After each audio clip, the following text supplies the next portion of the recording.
On my birthday, my girlfriend Lucy gave me a gift, a mandarin duck.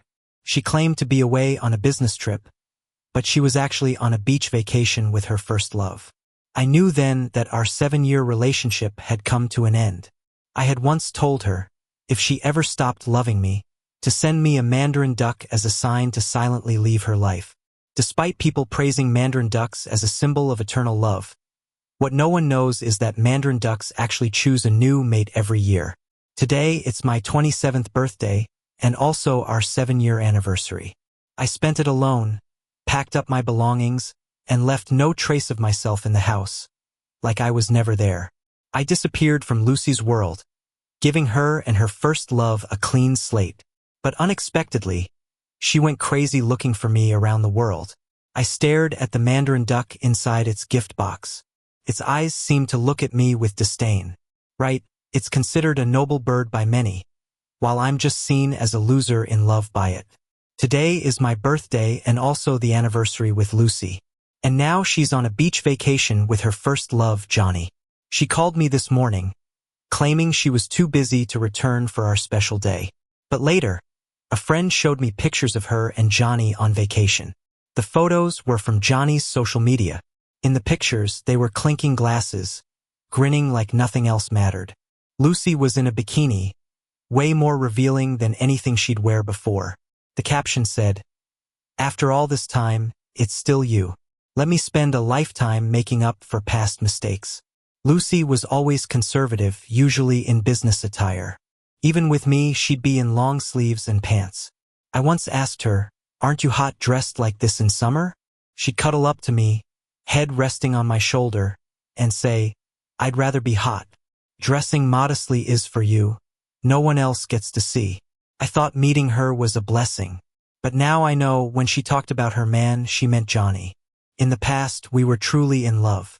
But a year ago, that all changed when Johnny came back.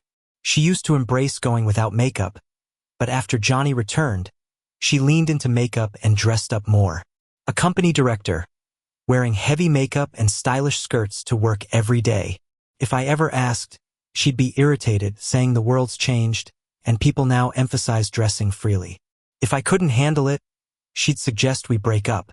It's not the world that changed, it's her. And deep inside, I knew it was all because of Johnny. Back in college, Johnny was with Lucy and me, all top students. We were friends, but I wasn't as stellar academically as they were. In school, they were seen as the perfect match, the regular campus couple. They even planned to study abroad together, while I quietly admired Lucy from afar. But when there was only one spot for an overseas study opportunity, Johnny sabotaged Lucy by drugging her before the crucial exam. Lucy couldn't perform well, losing her chance. Johnny left Lucy heartbroken, going abroad alone. She came to me afterward, asking if I wanted to be with her, knowing my feelings. I was stunned silent when she kissed me, sealing our relationship. Initially, I thought she was just trying to get back at Johnny. But when she gave me her everything, I realized she meant it. We graduated together, from scraping by to living in a big house through hard work. I knew she loved me, yet Johnny's return shattered my happiness. He formed a company and collaborated with Lucy's. It was an excuse to rekindle their relationship. Every day he would visit her office, claiming work reasons, showering her with roses and gifts. Lucy thought she was keeping it secret, not knowing half the company was my protégés. Years ago, in her company's early struggles, I stood by her tirelessly. I'd support her during the day, stay up late to keep her company, caring for her until she slept. As her company flourished, she made me vice president, announcing our relationship publicly. Almost 1,000 people at the company knew our story, our rise from nothing to success, together. But now it all feels like a fleeting dream, one I'm waking up from. Eating my birthday cake alone, tears streamed down, mixing into the frosting. I realized I was crying.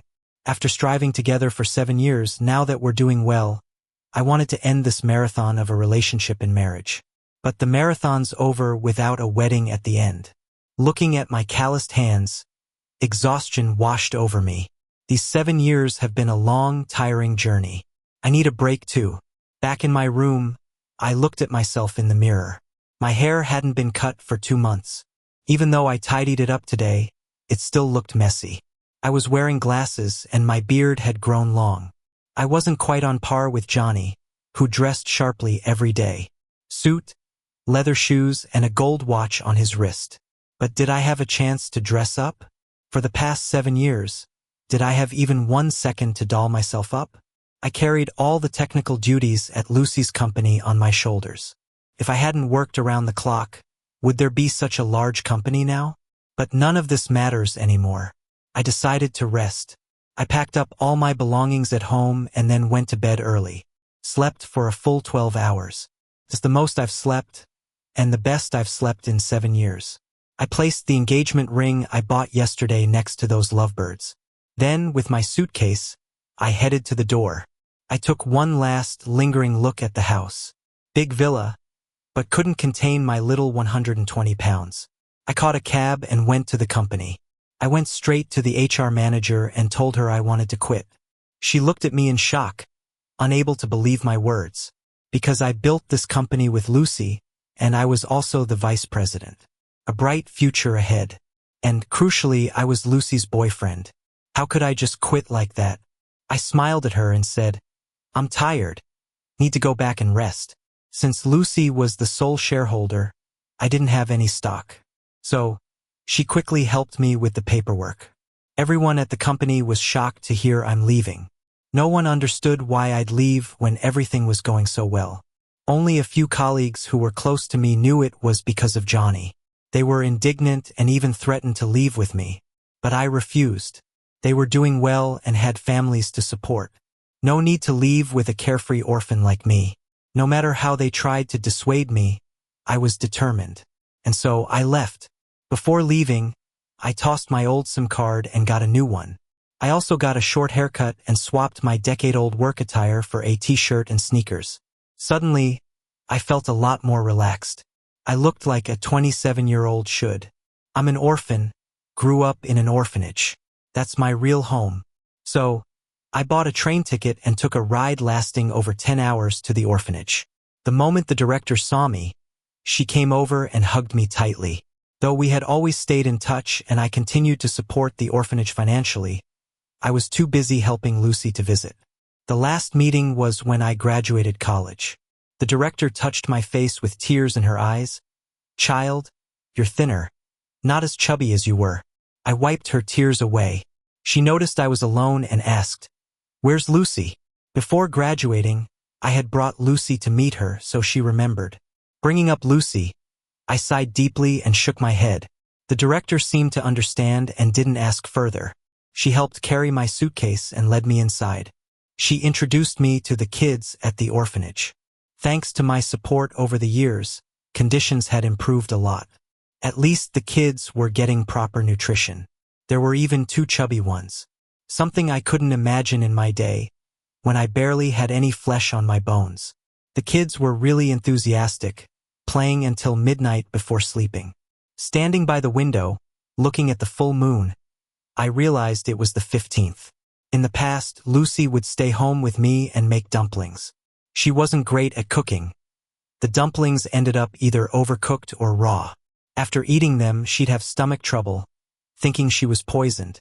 Clutching her stomach and holding my hand tightly, she'd wail, "I don't want to die so soon. You haven't even married me yet. Let me marry you first." I'd tease her, comfort her, and give her some digestive pills.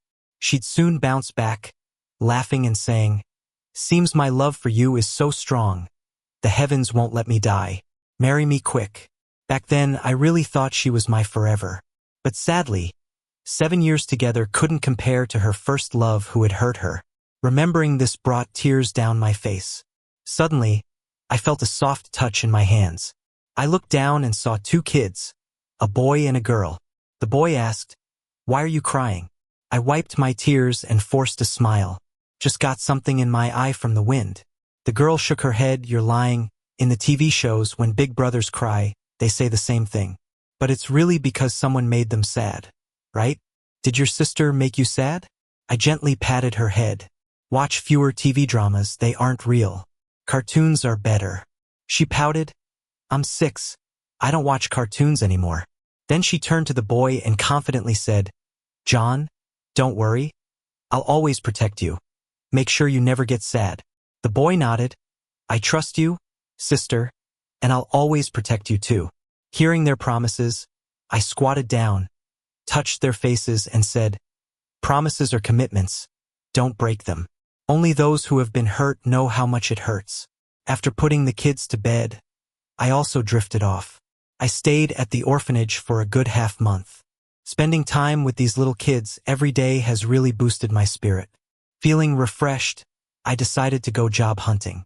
After all, I've been supporting this orphanage. Without an income, their quality of life would suffer. I've been through hardships, and I don't want them to endure the same. With my skills, finding a high-paying job should be easy.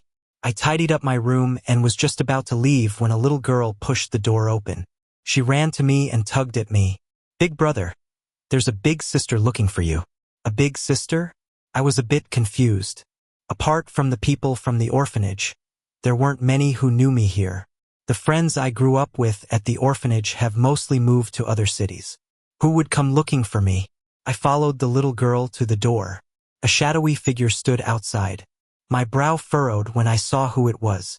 What are you doing here? Lucy looked a bit worn out.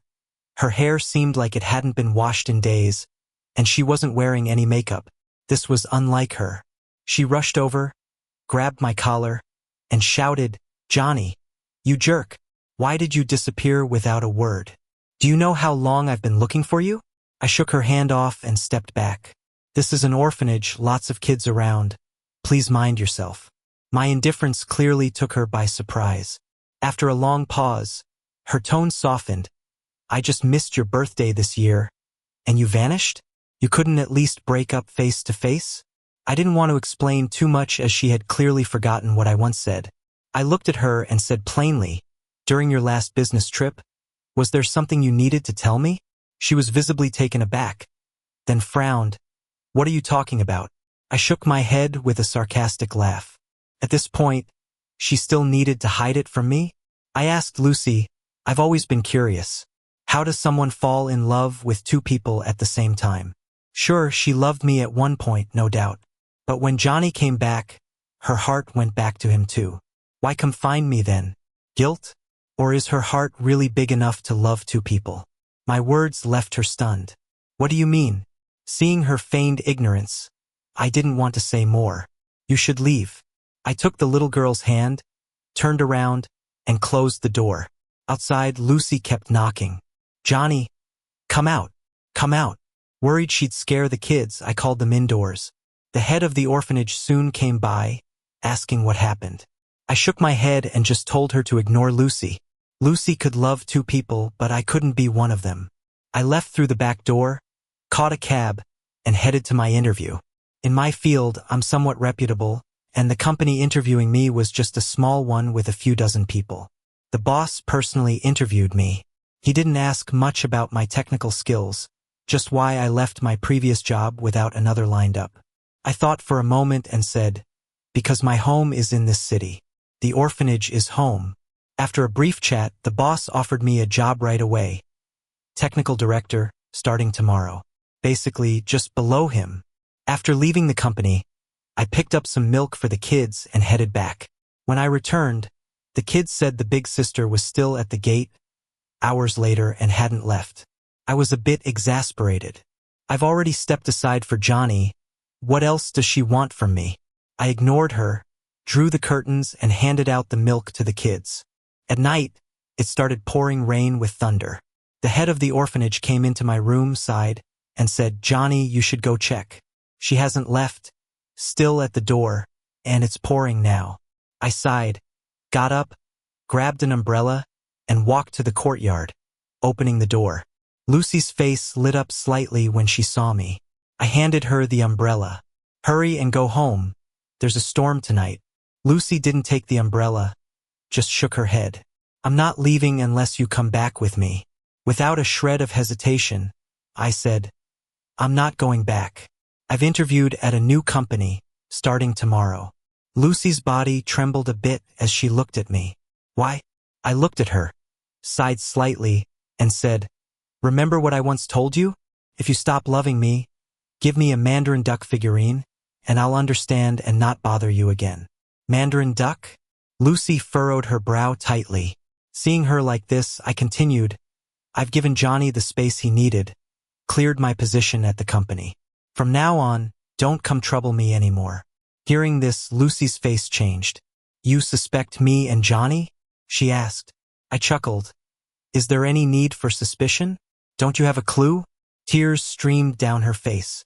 I've loved you for so long, and yet you don't even have basic trust in me? We've reached this point, what's there to pretend? My temper flared. I pulled out my phone and showed her all the pictures her secretary once sent me. From the gifts Johnny gave her to the last time they had a toast together.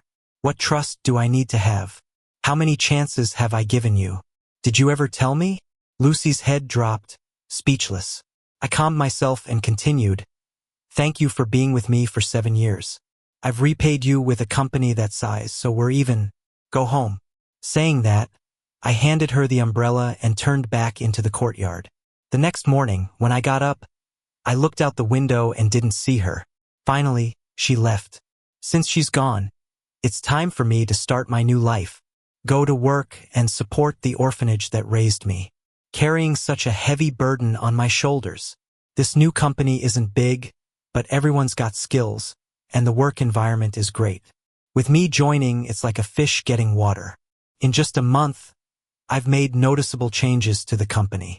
After all, in an internet company, tech is the critical factor. I was dealing with some new tech issues when I overheard 2 execs talking. Did you hear? Lucy's company suddenly announced its delisting. You don't know? Lucy and Johnny's companies ended their partnership. Apparently, the 2 bosses had a huge fallout.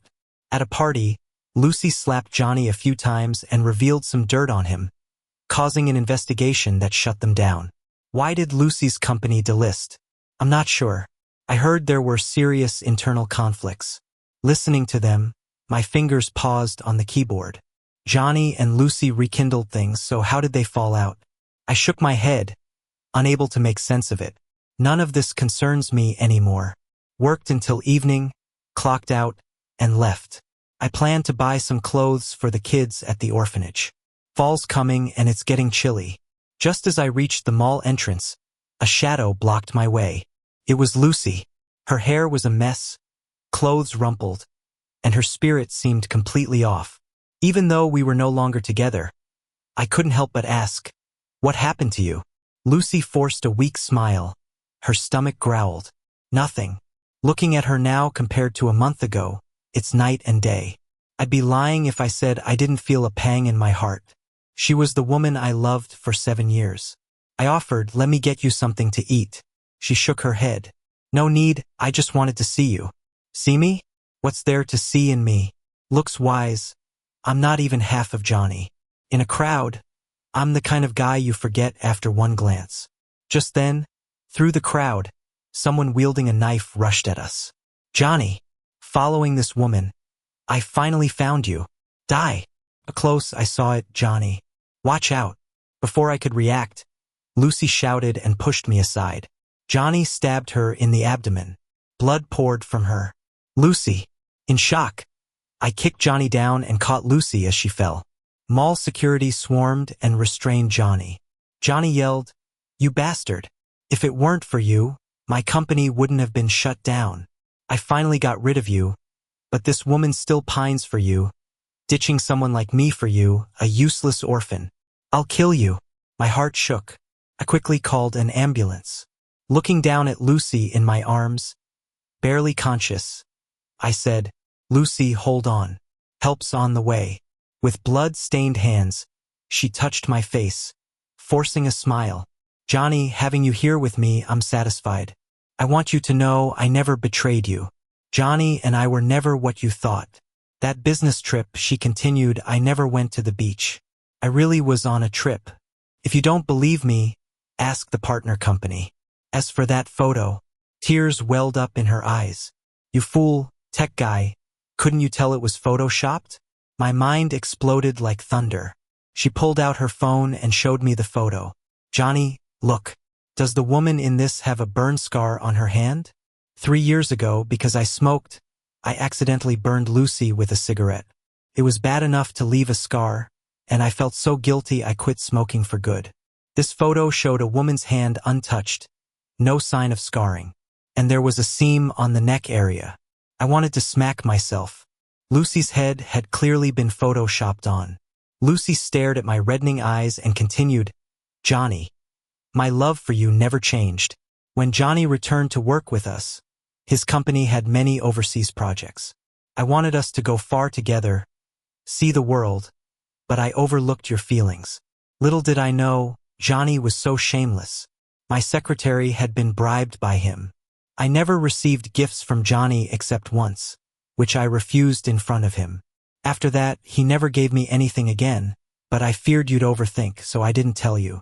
The stuff my secretary fed you was all lies, deliberately misleading. And those lovebirds you got weren't from me. I was planning a proposal ring for you. I was so busy, I forgot to mail it. She shakily pulled out a pair of rings from her pocket.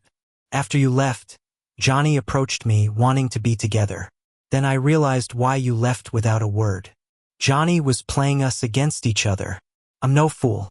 I wouldn't leave a man who loves me deeply for the one who hurt me. Never. With her last words, Lucy grew weaker as the blood poured more freely. I clutched her hand, tears streaming. "Lucy, stop talking. I'm sorry, I was wrong. If I trusted you more, none of this would have happened." Lucy wiped my tears away. "Silly, you're the man I love most. I'd never blame you. Now the misunderstanding's cleared. I can rest in peace." Her voice faded, and the hand with the rings lowered slowly. "No," I screamed. "Lucy, don't sleep. Stay awake. Is there a doctor? Any doctor?" As I was shouting, the ambulance slowly arrived. Outside the hospital emergency room, I paced back and forth anxiously, holding the wedding ring Lucy bought. At that moment, I hated myself deeply. Hated how careless I had been. If only I'd trusted her a bit more, none of this would have happened. Suddenly, the door to the operating room opened. I rushed over and grabbed the doctor. "Doctor, how's my girlfriend?" The doctor glanced at me and sighed. My heart sank. Could it be? The doctor said, "We managed to save her life, but that stab." Hearing the first part, I was overwhelmed with relief and joy. Without waiting for him to finish, I rushed into the operating room. I got Lucy the best hospital room. Stayed by her side for 3 days and nights. I leaned on the bed, watching her face gradually regain color, and smiled. She should wake up soon. As I watched, I dozed off. In my sleep, I heard crying. Startled, I woke up. I looked up to see Lucy crying, tears rolling down her cheeks. Quickly grabbed her hand. Lucy looked at me, sobbing, "Johnny, I can't have children anymore." I nodded and gently stroked her face, wiping away her tears. "I know." She continued crying, "I can't have children. I'm afraid you won't want me. What good am I without children?" Watching her cry, I comforted her. "It's just that you can't have kids. Why does that matter? Does it affect my love for you? Your love for me? Besides, there are so many kids in orphanages. Who says we can't have kids?" Saying this, I took out the wedding ring, got down on one knee, and smiled at Lucy. "I want to end our 7-year love journey and step into marriage together. Lucy, will you marry me?" Lucy cried, then started laughing. "Yes,